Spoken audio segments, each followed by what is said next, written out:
ಇವನೇನ್ ಮಾಡ್ಕೊಡ್ತಾನೆ ಮದ್ದೂರಿಂದ ಬಂದು ಅವನೇನು ಮಾಡಲ್ಲ ನಮ್ಗೆ ಸುಮ್ಮನೆ ನಮ್ತಾ ಇರೋದ್ರಾಗ ಗೋರ್ಕೊಂಡೋಗಿ ಅವ್ನ್ ಬಗಲ್ಗೆ ಹಾಕತ್ತಾನೆ. ನಾವು 90 ದಿವಸದಿಂದ ಇಲ್ಲಿ ಕೂತೀವಲ್ಲ ಅವ್ನ ಏನ್ ಮಾಡ್ತಾ ಇದ್ದಾನು? ಅವನೇನ್ ಮನ್ಸ ಅಲ್ವಾ? ಅನ್ನ ತಿನ್ನಲ್ವಾ? ನಮ್ ಕಷ್ಟ ಕೇಳಕ್ಕಾಗಲ್ವಾ? ನಮ್ಮ ಹತ್ರ ಓಟ್ ಹಾಕಕ್ ಬಂದಾವತ್ತು ಇವತ್ ಬರಕ್ಕಾಗಲ್ವಾ? ಅವ್ನ ಇಲ್ಗೆ ಯಾಕೆ ಬಂದಿಲ್ಲ? ಅವನು ಉರಿತದೆ. ನಮ್ಮ ಮಕ್ಕಳು ಮರಿಯಲ್ಲ ಸಾಯ್ತಾವೆ ಇಲ್ಲಿ ಕುಂತ್ಕೊಂಡು. ಅವ್ನ್ ಗೆಜ್ಜಿಲ್ಗಾರ ಬಂದ್ಬಿಟ್ರೆ ಸಾಕು ಅವ್ನಂತವನಾದ್ರೆ. ಇವ್ರ ಏನಕ್ಕೆ ಸೈನ್ ಹಾಕಿಸ್ಕೊಂಡೋದ್ರು? ನಾವ್ ಯಾಕೆ ಇಲ್ಲಿ ಬಂದ್ ಕಾಯ್ಕೋತಿರೋದು? ಇವ್ರ ಅಪ್ಪನ ಮನೆ ತಂದಿಕ್ತಾ ಇದ್ದಾನೆ ನಮ್ಗೆ.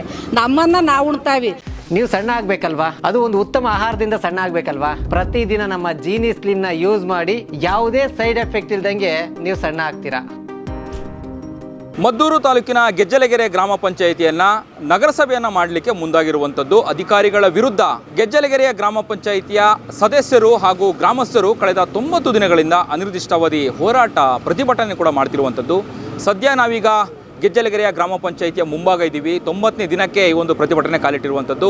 ಈ ಒಂದು ಪ್ರತಿಭಟನೆಯಲ್ಲಿ ಸಾಕಷ್ಟು ರೈತಪರ ಮಹಿಳೆಯರು ಕೂಡ ಇದ್ದಾರೆ. ಚಂದ್ರಮ್ಮ ಅವರು ಕೂಡ ಈ ಒಂದು ಪ್ರತಿಭಟನೆಗೆ ಬಂದಿರುವಂಥದ್ದು. ಸ್ಥಳೀಯರು ಅವರು ನಾವು ಮಾತನಾಡಿಸ್ತಾ ಹೋಗೋಣ.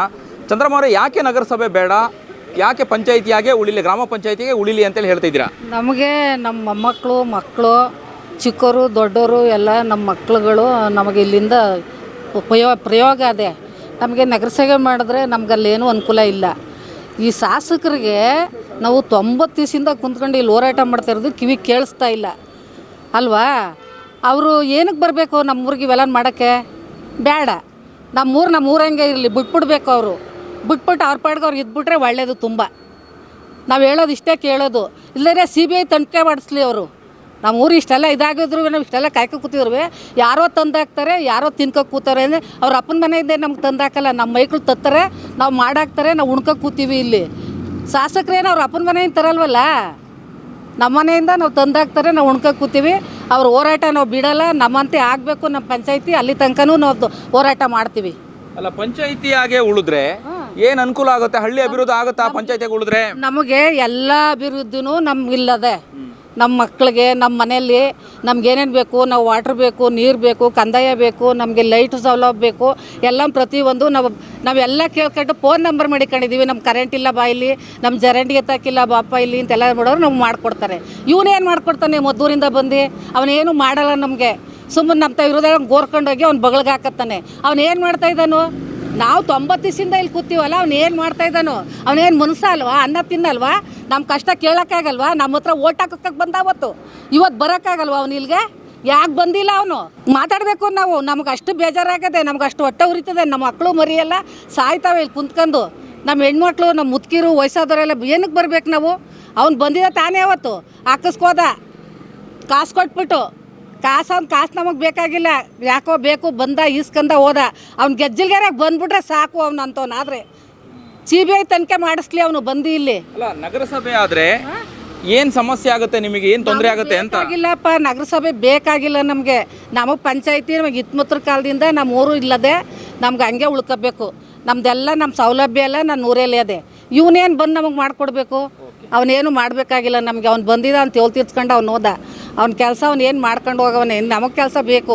ಯಾರಿಗೂ ಗೊತ್ತಿಲ್ದಂಗೆ, ಯಾರಿಗೂ ಕರೀದಂಗೆ, ಹೇಳ್ದಂಗೆ ಏನಕ್ಕೆ ಸೈನ್ ಹಾಕಿಸ್ಕೊಂಡು ಹೋದ್ರಿ ಇವರು ಏನಕ್ಕೆ ಸೈನ್ ಹಾಕಿಸ್ಕೊಂಡೋದ್ರು? ನಾವು ಯಾಕೆ ಇಲ್ಲಿ ಬಂದು ಕಾಯ್ಕೋತಿರೋದು? ಇವ್ರ ಅಪ್ಪನ ಮನೆಯಿಂದ ತಂದಿಕ್ತಾ ಇದ್ದಾನೆ ನಮಗೆ. ನಮ್ಮನ್ನು ನಾವು ಉಣ್ತಾವಿ. ನಾವು ಈಗಲೂ ಹೋಗಿ ಕಳೆ ಕೀಳ್ತೀವಿ, ಹುಲ್ ಕುಯ್ತೀವಿ, ಹಾಲು ಕರಿತೀವಿ, ಹಾಲು ಹಾಕ್ತೀವಿ. ಅವ್ನು ಬತ್ತಾನ ಮಾಡ್ಕೊಡೋಕ್ಕೆ? ಹೇಳಪ್ಪ ನೀನೇ. ಸರ್, ಈಗಾಗಲೇ ಏನು ಗೆಜ್ಜಲಗೆರೆ ಗ್ರಾಮ ಪಂಚಾಯಿತಿಯನ್ನ ನಗರಸಭೆಯನ್ನಾಗಿ ಮಾಡಲಿಕ್ಕೆ ಅಧಿಕಾರಿಗಳು ಮುಂದಾಗಿದ್ದಾರೆ. ಸರ್ಕಾರ ಇದನ್ನು ವಿರೋಧಿಸಿದಿರಿ. ಯಾವ ಕಾರಣಕ್ಕೆ ವಿರೋಧಿಸ್ತಾ ಇದ್ದೀರಾ ಅಂತ? ನಮ್ಮ ಶಾಸಕರು ಅವೈಜ್ಞಾನಿಕವಾಗಿ ಇದನ್ನು ಸೇರ್ಪಡೆ ಮಾಡಿದ್ದಾರೆ. ಅವೈಜ್ಞಾನಿಕ ಅಂದರೆ ಏನಂದರೆ, ಗ್ರಾಮಸ್ಥರ ಒಂದು ಒಪಿನಿಯನ್ ಕೇಳಿಲ್ಲ. ಇವರು ಗ್ರಾಮ ಪಂಚಾಯತ್ ಸದಸ್ಯರಿಂದ ತೆಗೆದುಕೊಂಡು ಒಪ್ಪಿಗೆ ಪತ್ರ ಅವೈಜ್ಞಾನಿಕವಾಗಿರೋದು. ಅದೇಗೆಂದರೆ,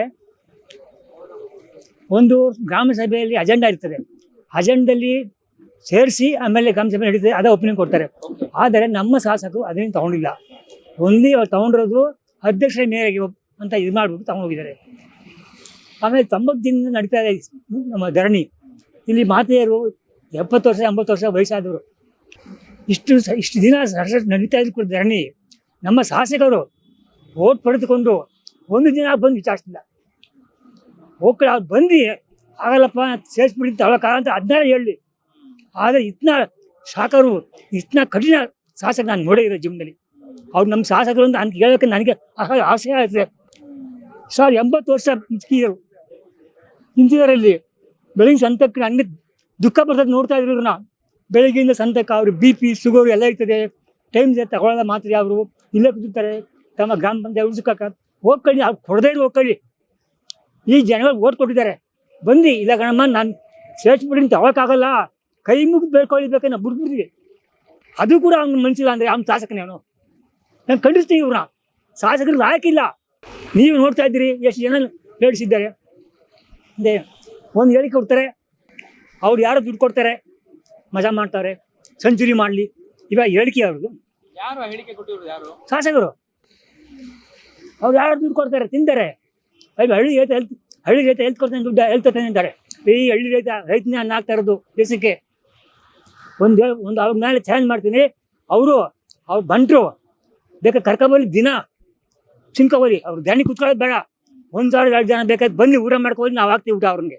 ಅವರ ಬೆಂಬಲಿಗರಿಗೆ ಬನ್ನಿ ಬೇಕಾದ್ರೆ 1,000 2,000 ಕರ್ಕೊಬರ್ಲಿ. ಆ ಟೈಮಲ್ಲಿ ಬೇಕಾದ್ರೆ ನಾವು ಊಟ ಹಾಕ್ತೀವಿ. ನಮ್ಮ ರೈತರು ಅಷ್ಟು ಶಕ್ತಿ ಐತೆ. ಆದ್ದರಿಂದ ನಾನು ದಯವಿಟ್ಟು ಅವರಲ್ಲಿ ಮನವಿ ಮಾಡ್ತೀನಿ. ಈಗಲೂ ಕೂಡ ಅವ್ರು ತಮ್ಮ ವಾಪಸ್ ತಗೊಳ್ಳಿ. ಅವರು ನಮ್ಮ ಬಂದು ನಮ್ಮ ಗ್ರಾಮ ಪಂಚಾಯತ್ ಉಳಿಸ್ಲಿ. ಅದೇ ಇಲ್ಲಿ ಭಾಳ ದುಃಖ ಆಗಿತ್ತು ನಮಗೆ. ಕೆಲವು ರೈತರು ನಾವು ಮೊನ್ನೆ ರಾಜ್ಯಪಾಲರಿಗೆ ಒಂದು ಮನವಿ ಕೊಟ್ಟು, ಇಡೀ ದೇಶದಲ್ಲಿ ಫಸ್ಟು ಕೊಟ್ಟಿರೋ ಮನವಿ ರಿಜಿಸ್ಟರ್ ಪೋಸ್ಟ್ ಮೂಲಕ. ಯಾರೂ ಕೊಟ್ಟಿರಲಿಲ್ಲ.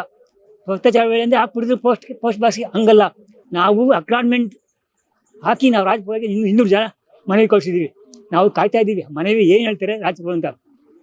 ಆ ಮನವಿಲಿ ಬಡ್ದಾಗ ಒಬ್ಬರು ಲೇಡೀಸು ನನಗೆ ಪಂಚಾಯತಿ ಕೊಡಿ, ಇದು ನಮಗೆ ಮರಣ ಕೊಟ್ಬಿಡಿ, ನನಗೆ ಬೇಗ ಮರಣ ಕೊಡಿ ಹಿಂಗೆ ಬರೆದ್ರು. ನಾನು ಹೇಳಿದೆ ಮುದುಕಿರಿಗೆ ಬೇಡಮ್ಮ ಅಂತ.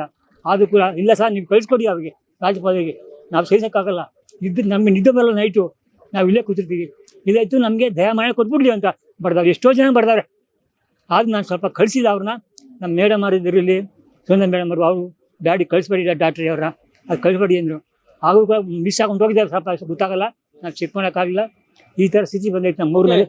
ಕೊನೆಯದಾಗಿ ಸರ್ಕಾರಕ್ಕೆ, ಜನಪ್ರತಿನಿಧಿಗಳಿಗೆ ಕೊನೆಯದಾಗಿ ಏನು ಹೇಳಿಕ್ಕೆ ಬಯಸ್ತೀರಿ? ನಾನು ಕೊನೆಯದಾಗಿ ಹೇಳೋದು ಇಷ್ಟೇ. 100 ದಿನ 90 ದಿನ ಕಳೆದೈತೆ ಧರಣಿಯ.